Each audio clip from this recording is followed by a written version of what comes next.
Veg product या exterior product क्या है? Wedge product concept of area और प्रोडक्ट ऑफ वेक्टर्स को आपस में कनेक्ट करता है।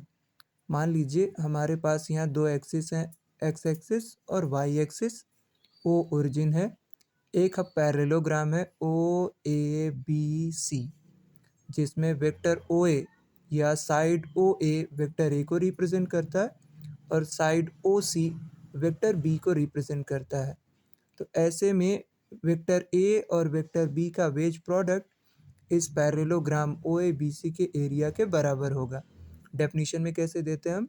Wedge product of two vectors vector A and vector B is defined as area of a parallelogram with sides vector A and vector B। इसका मतलब अगर vector A और वेक्टर बी किसी पैरेललोग्राम के साइड्स को represent कर रहे हैं तो ऐसे में इनका वेज प्रोडक्ट इस पैरेललोग्राम के एरिया के बराबर होगा। आगे क्या लिखा है? And denoted by symbol vector A wedge vector B. पढ़ते कैसे हैं? रेड एज वेक्टर ए वेज वेक्टर बी। ठीक है। वेज प्रोडक्ट का जो सिंबल है inverted V, capital V letter के जैसा दिखाई देता है। मैथमेटिकली हम इसे कैसे लिखते हैं?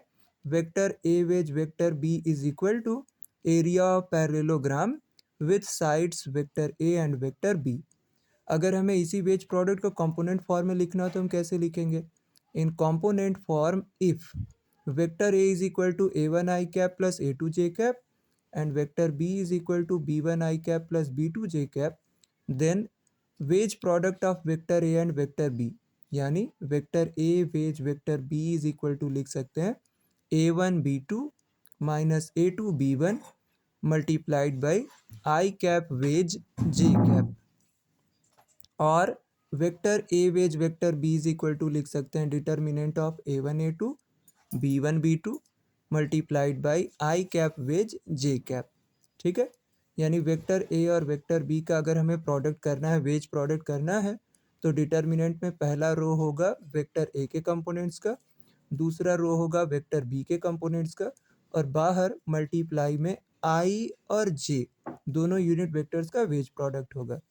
वेज प्रोडक्ट में क्या क्या प्रॉपर्टीज़ हैं? इसकी दो प्रॉपर्टीज़ हैं। Number one, wedge product of a vector with itself is always zero, यानी किसी भी वेक्टर का उसी वेक्टर के साथ अगर वेज प्रोडक्ट करेंगे तो वो जीरो के बराबर हो जाएगा, यानी vector u wedge vector u is equal to zero. Similarly आप कह सकते हैं vector A wedge vector A is equal to zero, i cap wedge vector i cap is equal to zero. ठीक है। एरिया, इसका रीजन क्या है? Area of a line, मैंने छोटे में यहाँ लिख दिया है, area of a line is zero. ये डायग्राम से समझ सकते हैं कि अगर वेक्टर ए और वेक्टर बी का वेज प्रोडक्ट है तो इस पैरेललोग्राम का एरिया आएगा। लेकिन अगर हम वेक्टर ए का वेक्टर ए के साथ वेज प्रोडक्ट करेंगे तो जो वेक्टर बी यहाँ दूसरे साइड पे दिखाया गया ये भी वेक्टर ए पर ही आ जाएगा, यानी कि वेक्टर ओ ए ये यही हमारे पैरेललोग्राम के दोनों साइड एक ही जगह पर हो जाएंगे। तो ऐसे में आपको यहाँ पैरेललोग्राम न मिल करके एक सीधा स्ट्रेट लाइन मिलेगा और उसके अंदर जो कवर्ड एरिया होगा वो जीरो के बराबर होगा, इसलिए u wedge u is equal to zero मिलेगा। दूसरी प्रॉपर्टी क्या है? Wedge product is anti symmetric और नॉन कम्यूटेटिव। एंटी सिमेट्रिक का मतलब अगर हम सिमेट्री बदलें, ए वेज बी को बी वेज ए करें। नॉन कम्यूटेटिव का भी मतलब है अगर हम इनके ऑर्डर को कम्यूट करें, वेक्टर ए और वेक्टर बी की ऑर्डर को अगर चेंज करें तो ये हमेशा एंटी सिमेट्रिक या नॉन कम्यूटेटिव प्रॉपर्टी देगा, यानी A wedge B minus of B wedge A के बराबर होगा। वेज प्रोडक्ट में सिर्फ इतना ही लर्न करना है।